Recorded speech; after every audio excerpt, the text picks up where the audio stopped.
এদিকে শেষ মুহূর্তের প্রচারের ছবির দিকে নজর রাখতে হচ্ছে।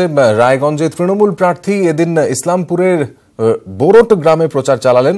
কানাইয়ালাল আগরওয়াল তার দলীয় কর্মী সমর্থকদের সঙ্গে নিয়ে এখানে প্রচার চালান। হুটখোলা জিপে, কখনো আবার পায়ে হেঁটে প্রচার চালান তিনি।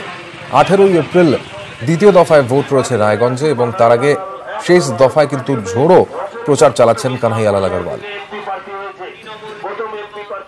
দ্বিতীয় দফার ভোট রয়েছে রায়গঞ্জে এবং জমাটি প্রচারে রায়গঞ্জের সমস্ত প্রার্থী।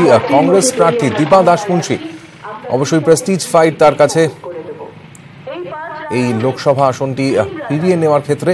দলীয় কর্মীদের নিয়ে এদিন নিজের এলাকা কালিয়াগঞ্জে ভোট প্রচার করলেন তিনি। এর পাশাপাশি প্রচারের ছবি ধরা পড়ল উলুবেড়িয়াতে। প্রচারে কংগ্রেস প্রার্থী সোমা রানীশ্রী রায় বাউরিয়া থেকে উলুবেড়িয়ার গঙ্গারামপুর পর্যন্ত মিছিলে হাঁটলেন।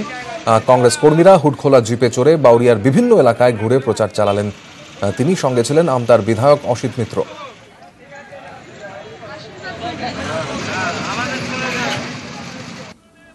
সকাল সকাল প্রচারে দমদমের তৃণমূল প্রার্থী সৌগত রায়।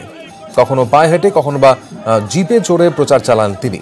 পানিহাটি পৌরসভার 1, 2 এবং 3 নম্বর ওয়ার্ডের বিভিন্ন এলাকায় ঘুরে মানুষের সঙ্গে কথাও বলেন সৌগত রায়।